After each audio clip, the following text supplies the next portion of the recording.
نحمدہ و نصلی علی رسولہ الکریم۔ آقا دو عالم صلی اللہ علیہ وسلم کی دعوت پر جس ہستی نے سب سے پہلے لبیک کہا ان کا نام سیدہ خدیجہ رضی اللہ تعالیٰ عنہا ہے۔ اللہ نے عجیب اعزاز ان کو بخشا، قیامت تک لوگ مسلمان ہوتے رہیں گے اور سب کا ثواب انشاءاللہ سیدہ خدیجہ سلام اللہ علیہ کو ملتا رہے گا۔ عجیب ہستی تھی اور نبی صلی اللہ علیہ وسلم سے ان سے عجیب محبت تھی۔ 25 برس کی رفاقت ہے سیدہ خدیجہ اور حضور صلی اللہ علیہ وسلم کی۔ 50 برس آپ کی عمر تھی جب سیدہ کا انتقال ہوا، اور اس 25 برس میں آپ نے کوئی اور شادی نہیں کی۔ جوانی کا پورا زمانہ جو ہے صرف اسی بیوی کے ساتھ گزارا، اور اس کے بعد باقی شادیاں اللہ کے حکم کے تحت مختلف حکمت اور مختلف مسلکوں کے تحت تھیں۔ اللہ نے ساری اولاد بھی نبی صلی اللہ علیہ وسلم کو سیدہ خدیجہ کے ذریعے سے عطا فرمائی تھی، اور جب ان کا انتقال ہوا تو نبی صلی اللہ علیہ وسلم نے اس سال کو غم کا سال قرار دیا، عام الحزن، غم کا سال قرار دیا۔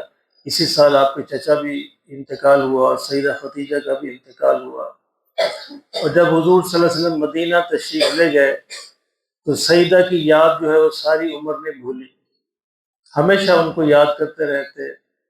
ان کی ایک سہیلی وہ کبھی کبھی نبی صلی اللہ علیہ وسلم کی خدمت میں حاضر ہوتی، دور سے آتی تو ان کے قدموں کی چاپ سے پہچان جاتے کہ سیدہ کی سہیلی آ رہی ہے۔ اللہ اکبر، یہ محبت کا انداز ہے۔ ایک دفعہ حضرت عائشہ سے کہنے لگے کہ مجھے لگتا ہے کہ خدیجہ کی سہیلی آ رہی ہے۔ حضرت عائشہ نے ایک جملہ کہہ دیا، فرمانے لگی کہ آپ تو ہر وقت انہی کو یاد کرتے رہتے۔ میرے آقا کے صلی اللہ علیہ وسلم نے فرمایا، عجیب ارشاد فرمایا، عائشہ تم نہیں جانتی جب مکہ میں ہر آنکھ میری دشمن تھی تو میرا واحد سہارا اللہ کے بعد خدیجہ ہی تھی۔ تم نہیں جانتی کہ جب مجھے مال کی ضرورت تھی تو خدیجہ کا مال ہی میرے کام آیا تھا۔ تم نہیں جانتی جب مجھے آسرے کی اور سہارے کی ضرورت ہوتی تھی تو خدیجہ کا سہارا ہی مجھے میسر تھا۔ اور تم نہیں جانتی کہ مجھے اللہ نے ساری اولاد جو ہے خدیجہ کے ذریعے ہی عطا فرمائی۔ تو اس طرح کے ارشادات آپ فرماتے۔ اللہ اکبر۔ بدر کی جنگ میں حضرت زینب رضی اللہ تعالیٰ عنہ حضور صلی اللہ علیہ وسلم کی بیٹی، ان کے خاوند ابھی مسلمان نہیں ہوئے تھے، وہ بدر کی جنگ میں کفار کی طرف سے شامل ہوئے، اور جب یہ فیصلہ ہوا کہ قیدیوں کو فدیہ لے کر چھوڑا جائے گا تو حضرت زینب مکہ ہی کے اندر موجود تھیں، ان کے پاس اور کچھ تھا نہیں، انہوں نے وہ ہار بھیج دیا جو سیدہ خدیجہ نے جہیز کے اندر تحفے میں دیا تھا۔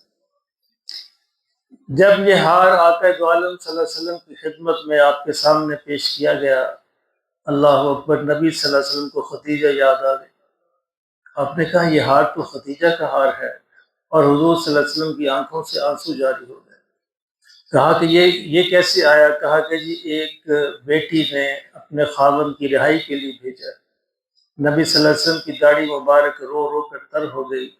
آپ نے صحابہ سے کہا، اے میرے صحابہ، اگر تم اجازت دو تو میں ایک بیٹی کو اس کی ماں کی نشانی واپس کر دوں اور اس کو بغیر کسی فدیے کے رہا کر دوں۔ صحابہ نے عرض کیا، یا رسول اللہ صلی اللہ علیہ وسلم، ہمارے ماں باپ آپ کے قربان، جیسے آپ حکم فرمائیں ویسے ہوگا۔ چنانچہ وہ ہار ان کو واپس کر دیا گیا، اور ابو العاص کو اس شرط پر رہا کیا گیا کہ تم جا کر حضرت زینب کو مکہ بھیج دو، مدینہ بھیج دو۔ چنانچہ انہوں نے ایسے کیا، مدینہ بھیج دیا۔ میرے محترم دوستو، عرض کرنے کا مقصد یہ ہے کہ یہ وہ ہستیاں ہیں کہ جن کے دم قدم سے آج ہم مسلمان ہیں، ان کا احسان ہم کبھی نہیں اتار سکتے۔ سیدہ اگر اس زمانے میں نبی صلی اللہ علیہ وسلم کا ساتھ نہ دیتی، سیدہ اگر اس زمانے میں اپنا مال سارے کا سارا حضور کے قدموں پہ قربان نہ کرتی، اور سیدہ اس زمانے میں اگر حضور کے ساتھ کھڑی نہ ہوتی تو شاید کچھ اور منظر ہوتا۔ اللہ ہمیں ان کی محبت نصیب فرما دے۔ اصل میں ان کا تذکرہ اور ان کی محبت جو ہے اصل میں ہمارے اپنے ایمانوں میں بڑھانے کا باعث ہے، ہمارے اپنے لیے ہے۔ 10 رمضان ہے، آج ویسے تو 11 ہے، 10 رمضان سیدہ خدیجہ کا یوم وفات ہے۔ اور اس دن کو اور اس سال کو میرے حضور نے صلی اللہ علیہ وسلم غم کا سال قرار دیا تھا۔ اللہ ان ہستیوں کی محبت ہمیں نصیب فرمائے۔